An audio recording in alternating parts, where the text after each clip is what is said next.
Hello, FPL managers, and welcome to the Fantasy Football Hub's Game Week 6 preview with me, James, and I'm joined by big man Bakar. Bakar, we were talking off air about your Game Week 5. Tell the viewers how it was for you. Hi, James. Thanks for having me on. Game Week 5 started off on a great note for me. I had both Bamford and Rafinha. Friday night was great. I did not own any Wolves, so to get away without any Wolves player hauling in the early kickoff was great. Then I had Simicast, who played and got a clean sheet. Salah as captain, who did really well. I did not have Jota. He blanked somehow, missing from 4 yards. And then unfortunately, when things were going so rosy, I sort of expected something bad would happen. Now, what happened was that Trent didn't show up, so my first sub, Luca Dean, came on with a -1, and that was the stuff of nightmares. Honestly, it was absolutely heartbreaking watching that game. To have a clean sheet after 60 minutes, and then for it to be wiped off, and then for him to score an own goal right after. I mean, it was sickening, honestly. It's really bad luck because not only was Trent scheduled to play in game week 5 but was ill. It wasn't because of fitness or anything like that he was rotated. It was illness, so that we couldn't see coming. But also, of course, Digne is a great pick, and you bought him in a couple of weeks ago, bit of a differential, and it just hasn't worked out. I've got Jota, so if we're going to talk about bad luck, invite me Yeah, to the party because I absolutely. did plenty of complaining over the weekend, particularly after watching Match of the Day and seeing that And miss. How he hasn't and scored any rightfully so as points. well. It's happened for 2 weeks in succession now, and rightfully so. I mean, I don't own Jota, and I honestly, I mean, even though I feel happy that I've gotten away with it, at the same time, I think you guys have been very, very unfortunate not to come away with any kind of returns. It's nice to have that acknowledged, Bakar. Thank you. These things happen. The important thing is it's early doors. You still got a green arrow in game week 5, so you're still on that green trajectory, Bakar, which is good to hear. Yeah, which is crucial. I mean, it's only a small green, but it's a green, which is what matters at the end of the day. Absolutely. And on that positive note, let's take a look at game week 6's fixtures. We've got a Let's lot get to get rolling. through. And it's a Saturday kickoff. I think a lot of FPL managers will be relieved to hear that. It's always nice to have an extra day to make these decisions. Starting off with the 12:30, which arguably is the most exciting game of the entire weekend. Chelsea versus Man City. Lots to talk about from an FPL perspective in this game, Bakar. And the first player that you've singled out, I've got him on screen now. He looks a bit like a FIFA character in this picture, but I can assure you that is a real pick. It's Ferran Torres. Absolutely. I mean, I've owned Farhan for 2 weeks now, and now this question is very pertinent as to whether you should keep or sell him. Um, in my opinion, there are two ways of looking at it. A lot of fantasy managers are in the boat where they're wildcarding in game week 7 or 8, and they're basically dead ending their teams. And what's important to note is that Torres has Chelsea in game week 6 and then Liverpool in game week 7. So for those managers who are dead ending their teams, I think it makes sense to sell Ferran because we we don't have any assurance whether he'll start. I think he will start personally against Chelsea, but then again, you never know with Pep. And the fact that the fixtures are tough, right? So it doesn't get tougher than Chelsea and Liverpool away in successive game weeks. So what I'll do is I'll probably lean towards selling him. Okay, right. This is good for me because I own Ferran Torres. Bought him in predominantly for his last two fixtures. He was, of course, rested against Southampton, which was incredibly frustrating. The thing is with Ferran Torres, I suppose, Bakar, is that anyone who bought him knew that he would be rotated on occasion, and that's kind of part Yep. of the package that you get when you invest in Man City assets.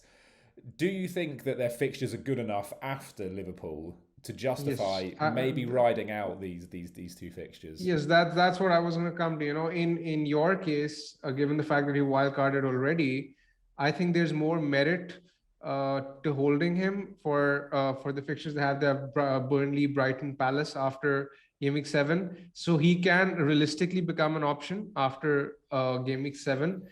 In your position, if you don't have any other fires to put out and you have like 2 free transfers, then you can afford to sell him. But if you have other pressing concerns, and I don't think that selling Farhan for you should be an immediate pressing concern. Two of the most resolute defences in the league, Bakar. How do you see this match going with that in mind? I've got Alonso on screen at the moment, who's obviously done very well. Yeah. So this game, I expect it to be a KG affair. I don't expect the game to be too high scoring. City this season have the best underlying statistics, like best for you name the statistic. Shots conceded, shots inside the box conceded, big chance conceded, expected goals conceded. They're best, and I think Ruben Diaz in particular could be a great option after the next two game weeks. I think City will concede this week. So from game week 7 onwards, there's Cancelo to talk about as well, James, who's actually second for penalty area touches and goal attempts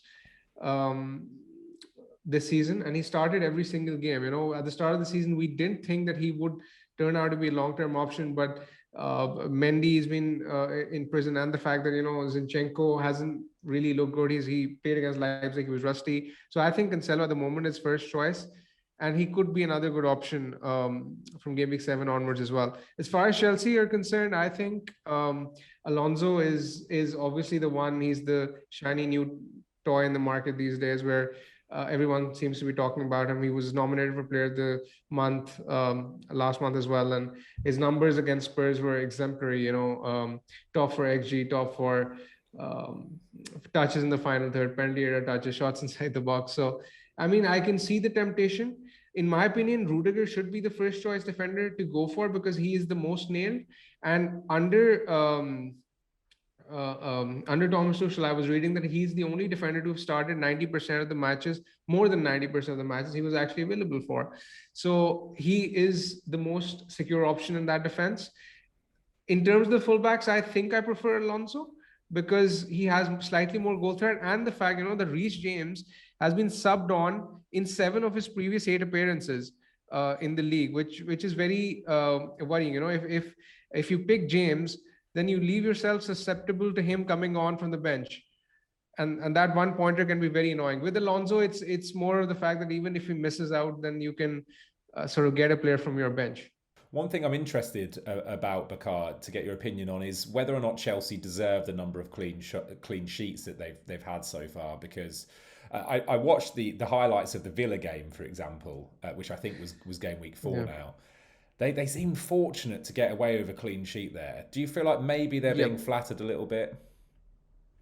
I think the Villa game was the one where they were lucky for sure. They haven't looked great, but I mean, their defense, the system is such that they're a very solid team, right? So in my opinion, the Villa game is the only one where they overperformed. I am not reading too much into their the Liverpool game, because they were playing with 10 men, right? So that game has sort of inflated their statistics, and the statistics are somewhat skewed because of that game against 10 men.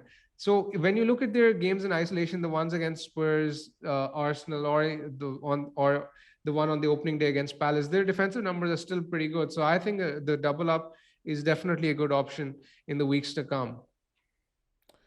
Brilliant. Cheers, Bakar. Interestingly, there's another 12:30 kickoff going on at the same time as Chelsea versus Man City, which I don't remember ever having seen before. It's Manchester United versus Aston Villa, another intriguing one from an FPL perspective. Bakar, you have singled out Ronaldo here. I've got on screen a graphic that I actually used in the captaincy video with Abdul, which is Salah versus Ronaldo, their key stats between game weeks 1 and 5. And it's a real indictment to how effective Ronaldo has been in just 2 appearances. He's doing incredibly well from an underlying perspective. Has he got your armband this week? Yep, I'm absolutely set on Ronaldo this week, James. I simply can't look beyond him, because I'm a stats guy, and when it comes to the numbers, he's top for XG, comfortably top for, in fact, shots inside the box, goal attempts, penalty area touches since he's joined in game week 4. And even when you look at the game against West Ham, that was supposed to be a bit of a tough fixture on paper. he was unlucky not to come away with that with potentially a hat trick. I think Fabianski was brilliant. He was unlucky not to have gotten two penalties actually, and he just looks like he's the focal point of the United attack. He's hogging every goal scoring attempt, and he looks to be at the end of every cross. United are crossing actually significantly more over the past few game weeks since his arrival, and it just looks as if everything's directed towards him. His movement is elite. I think he's a very safe bet to score against Villa. Yeah, and we will discover later on in this video the odds of him getting any time returns. I mean, basically all of the signs point towards a Ronaldo return in game week 6. That's exactly what you want from your captain. There's also this question of how Ronaldo impacts the players around him at Man United, both for good and for bad. Let's focus on the good for a second. At the moment, I've got total key passes between game weeks 4 and 5, so over the last 2 game weeks. Luke Shaw is top with 9, which I suppose shows us, Bakar, that what you were explaining there about the increased number of crosses and generally Ronaldo being that target man is going to enhance Shaw's game.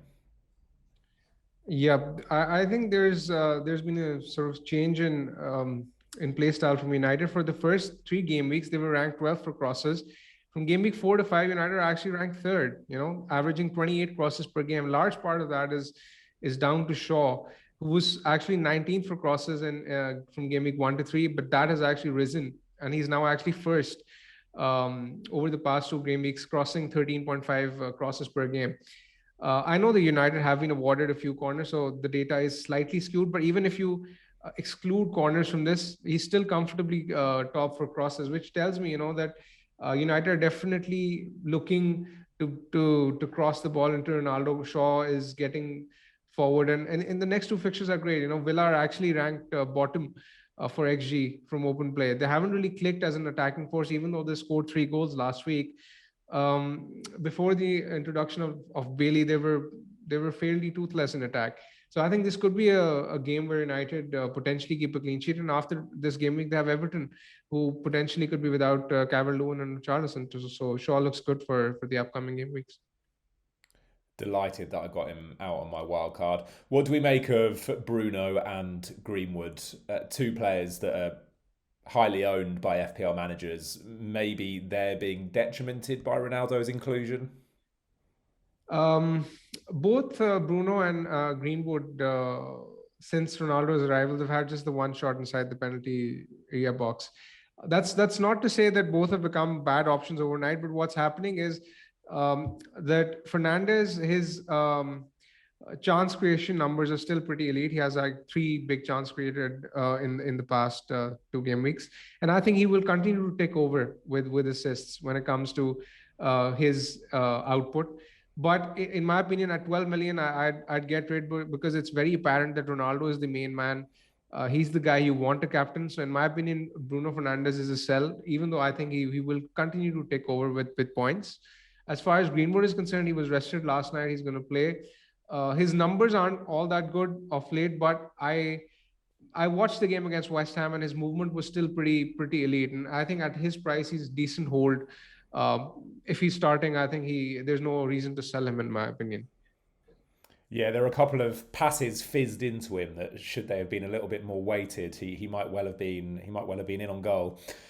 So yeah. I completely agree. And yeah, it's very tricky with Bruno. Remarkably, as you pointed out earlier, Bakar, Man United still yet to be awarded a penalty, which is very unusual for them. So we still don't know for sure who is going to be on penalties. But I think Solskjaer said that Ronaldo would definitely have the first. I mean, there were reports that Ronaldo is likely to take them, and I'd be surprised if it was anyone but Ronaldo, honestly. Indeed. Okay.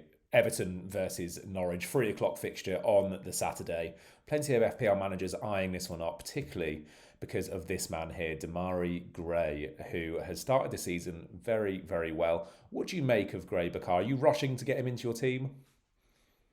I find him a bit tricky to read, to be honest, James, because when I look at his numbers, his numbers aren't don't seem that great, and they don't seem to be of a player who's going to be sustainable with his output over the long run. But when I look at the eye test, I watched the game against Villa. He looked good. He looked good. He was playing in the number 10 role, and I actually liked him more than from what I've seen of him in the previous weeks. Because in the last week he was getting into the pockets in behind Rondon, and he had a couple of decent shots, one narrowly fizzing past the far post. So I think he's a good option for this week, in particular against Norwich. I mean, this fixture doesn't get better. Norwich are gifting big chances away. I mean, they gifted like 6 big chances to Watford last week, and Watford, they don't have the best of attacks. So I mean, even Everton without Rondon or Charleston, I think are likely to do well against Norwich. This is the scenario that all Norwich fans feared. I think that Watford fixture was crucial because up until then, Norwich had the excuse of difficult fixtures. No points on the Yep. board after 4 game weeks, but a very difficult run of opening fixtures. Now, though, losing 3-1 at home to Watford, serious alarm bells are ringing, and they do really seem to be the whipping boys once more, which actually, kind of Exactly. makes life easier for FPL managers, I suppose. What about Luca Digne's prospects in this game, Bakar? Game week five's heartbreaker, but I assume he'll make it off your bench for game week 6. If he's fit, then definitely. But the thing with Dean is that at the moment he seems like more of a 6 pointer or 2 pointer to me, because what I've noticed is that he isn't really getting as far forward as he was last season, and the fact that over in the last game as well against Villa, and then in the Carabao Cup game, he doesn't seem to be taking set pieces. They're being shared by Townsend and Gray, so that tells me that um, he's going to lose out on the chances created numbers, which are actually very crucial to bonus accumulation. So even if Everton keep a clean sheet, and if Dini is not on corners, that might actually harm him in the bonus accumulation. Okay, Leeds versus West Ham. You wanted to start by discussing the Leeds defence, Bakar. I assume you're not going to be singing their praises here. Exactly. I mean, they have been all over the place of late. I mean, and the fact that we're yet to hear from Bielsa. He has a press conference in a couple of hours, but it looks as if that they will be without quite a few first teamers, especially in their defense. And I think this is a game in which Ben Rama and Antonio could run riot. I've currently got Antonio versus Ben Rama head to head on screen. They're key stats for viewers to see there. And there's a very conspicuous disparity here, Bakar. On the left hand side with Antonio, we have a 3.6 xG, we have nearly 2 XA, 6 big chances. All of the stats point towards future returns. I'm not a Ben Rama owner, so perhaps I'm a little bit bitter, but you look at Ben Rama's stats and it tells a very different story. Just 1.5 xG, an XA of 1.3, only 4 shots in the box all season. Is there an argument here that Ben Rama's returns are limited? Have owners got lucky so far to get so much out of him? I think yes, I completely agree. I think his owners have been lucky, especially in the previous game where he scored from the shot deflected from outside the box. I mean, he has been lucky. He has. I own him, and I agree that he has been overperforming to a certain degree.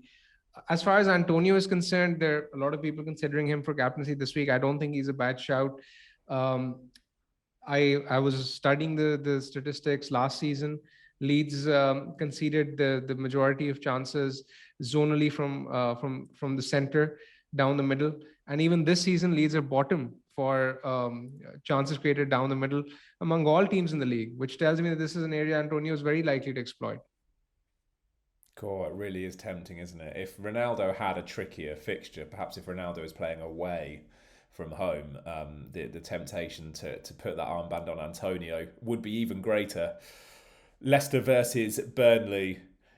And this man, Jamie Vardy, has been overlooked. At the moment, Bakar, I have Abdul's tweet, his anytime returns percentage, which is based off the Hub prediction tool. It has Ronaldo top at 69%, you'll be pleased to hear after our conversation earlier.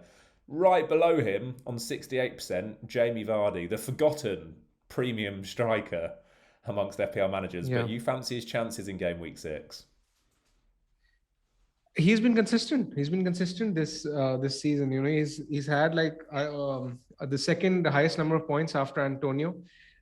His numbers actually haven't been the best, and he's been very very clinical when it comes to his actual and expected performance. So I mean, I the only situation where I'd be considering him is if I had the room to punt on a differential striker for the next two fixtures if I was wildcarding in 7, because I don't think he's a long-term buy, particularly at that price when others like Bamford, Jimenez, Antonio are cheaper, and they seem to be performing at a similar rate as well.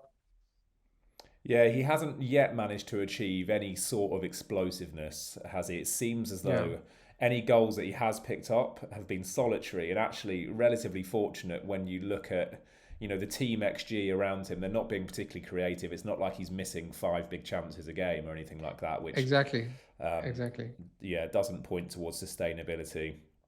Burnley, we don't really need to talk too much about, I don't think. There is another 3 o'clock fixture before we move on to the evening kickoff, which is Watford versus Newcastle. And suddenly, Ismail Assar is in vogue. I've got total big chances between game week 3 and game week 5 on screen. And we get the typical names at the top: Ronaldo, Salah, Mane, Conor Gallagher in there as well. We talked about budget midfielders earlier. That's one of them that's tempting me away from Torres.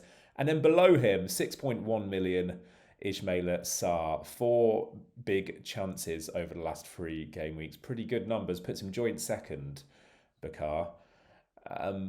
Do we think this is a flash in the pan, or could Sarr actually have some decent 21-22 prospects this Yeah, season? Just to add some context to the 4 big chances you quoted, all those 4 big chances actually came in the last game week against Norwich, and he was top Oh, really? among all players in the league. Yeah, he was top among all players in the league for big chance involvements in the past week. But this was actually the last week was actually the first time he got any big chance involvement this season.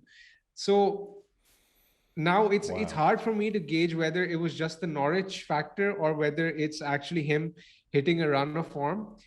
I'd like to think it's a bit of both, but what I like about him is that his next two fixtures, James, Leeds and Newcastle and Leeds, they're actually very good fixtures to have. Leeds and Newcastle are ranked in the bottom 2 for XG conceded this season, and they seem to be giving away chances for fun at the moment. And when I look at Sarr, he's likely to play on Watford's right, and Newcastle this season they're fourth for chances conceded down their left this season. And when I filtered on the hub Opta tool for the past 4 game weeks, they're actually worse for chances conceded down their left flank. So Newcastle definitely have a weakness down that flank. Sarr is in form, likely to play on that flank, and there's potentially a chance that he might be on penalties as well. So that makes me think that Ismail Ishar is a very good buy for the coming game weeks, especially for those who are likely to wildcard. Jota and Torres to Sarr and Gallagher is becoming more and more tempting by the day. Now, Bakar, if someone had told you at the start of the season that you wouldn't be captaining Salah in this game week 6 Brentford versus Liverpool fixture, you probably would have been quite surprised. The fact we're not Yep. is both a reflection of how good Ronaldo's been, but also a reflection of how strong that Brentford defence has been as well. Exactly. I mean, I had this game in game week 6 penciled down as a Salah captaincy fixture. I still think it is, to be honest, but Mm. I'm not going there. There are a few reasons behind it. Firstly, it's the fact that he's playing away from home. 59% of the goals this season have been scored at home, and 41% have been scored away. So the home fixtures have more haul potential. The second point I'd like to make is that Brentford, you mentioned about their defensive underlying numbers. Their numbers are actually borderline elite. Only Man City have conceded fewer big chances or have a better XG conceded than Brentford this season. And Brentford ranked fourth for shots inside the box conceded as well. Now, when I look at their numbers, You can counter argue that Wolves are the only tough fixture they faced, but even against Wolves, they restricted them to just the 4 shots inside the box, and Wolves have been averaging 11.25 shots inside the box this season. So that tells me that they have the capability to cope even against some of the tougher sides. I mean, at the end of the day, they're still a promoted side, and I'd expect Liverpool to do well, particularly given the fact that they themselves have been one of the best attacking teams in the league. Statistically, they're top for every attacking underlying statistic there is. But I just think I expect this to be a 2-0 Liverpool win, and I think Salah is probably likely to score once, but I don't think this is a game which he will haul big in. Doesn't have that hat trick potential in the same way that the likes of Yes, Ronaldo does. That's what we want from our captain, agree. isn't it? Yep. On to Sunday's fixtures, Southampton versus Wolves, and there was plenty of pre-game week 5 investment in this man Nelson Semedo and other Wolves defensive assets in particular. What would you be doing, Bakar, if you were one of those that had bought in Semedo, or perhaps even doubled up on Wolves' defence ahead of this game week 6 fixture? Um, this is a tough one to answer. I mean, I'd probably keep faith because I want to see whether that Brentford game was just, an element of variance, because Wolves, they were showing a lot of promise even in their tougher fixtures from game week 1 to 4. This was the only fixture in which they seemed to be open at the back, and in which they seemed short. I mean, it was like, simply put, it was their worst performance of the season. I'd like to think that was a temporary blip, and that Bruno Lage will settle um, his team this week, and I think they will bounce back. So I'd give their players a run of at least 2 to 3 fixtures, because their fixtures are still pretty good, and I don't see any immediate reason to sell them. I like that advice because ultimately we should be buying players for more than just 1 or 2 fixtures. And even though that Brentford Yeah. fixture did look great on paper, Brentford do have some attacking potency. And if Ivan Toney's on his game and Buemo is playing well, which they both were, it's I would say that most teams would struggle to keep them caged for 90 minutes. Yeah. So yeah, potentially just an anomaly. And actually, Southampton a pretty good fixture to potentially bounce back with. Also on that Sunday, Arsenal versus Spurs, a North London derby at 4:30. Another incredibly exciting game. From a football perspective, not a huge amount to say from an FPL perspective, Bakar, but you did want to talk about that rather blunt Spurs attack Yeah. against the rather blunt Arsenal defence. I just like to say here that I mean, Kane and Son have really disappointed this season. Spurs are actually second from bottom for shots and big chances this season. And they haven't really clicked at all when it comes to attacking fluidity. If you own them for some reason, I'd honestly sell. And I think this could be actually a fixture. There's an outside chance for someone like a Ben White or a Kieran Tierney to keep a clean sheet this week. If I owned an Arsenal defender, I won't mind playing either of them this game week. Do you think that the occasion will get to those Arsenal defenders a little bit? We know that Harry Kane has a disproportionately impressive record against Arsenal. He tends to turn up in these derbies. Do you think that Yes, I maybe mean, this could kind of be the turning point for Spurs? yes. When you look at it from a quantitative point of view, statistically, I don't see a reason why it changed. But when I talk about it from a qualitative point of view, when you sort of factor in that it's a derby and Nuno is likely to be out for points, given the fact that Spurs have been very very poor. I mean, he could be in a bit of trouble if they lose against Arsenal. So I'm sure they will have a lot of motivation to play against Arsenal. And I mean, I can see the argument. I can see the argument if you're using the that argument that they will have a lot of motivation to do well, then potentially yes. So, but either way, I fancy Arsenal to win. Okay, yeah, a big game. You could argue for both managers' futures on that Sunday afternoon. And finally, some Monday night football. What a treat it is. Unfortunately, Crystal Palace versus Brighton, not the most exciting of fixtures. This is why we play FPL, though, isn't it? Because there is some excitement there. Um, Exactly. and You wanted to talk firstly, Bakar, about Conor Gallagher. Again, I've got total XG non-penalty between game weeks 1 and game week 5 on screen. Mane, Salah, Antonio, Ronaldo, Sarr, a top 5. And then in 6th, Conor Gallagher, 5.6 million, by far the cheapest on in this top 10. He seems to be representing pretty good value. Definitely. And, he's passing the eye test as well. He's making those late runs in the box. He's on set pieces. So at 5.6 million, he has a lot of route to points, and given the fact that, those midfielders in the 7 to 8 million price bracket aren't really performing, I think Gallagher is a great shout at 5.6. The fixtures are a bit mixed from now till for the next 7 or 8 game weeks. They have some hard fixtures in between as well. But the good thing about Gallagher is that you can sort of afford to rotate him depending on the quality of opposition he's up against.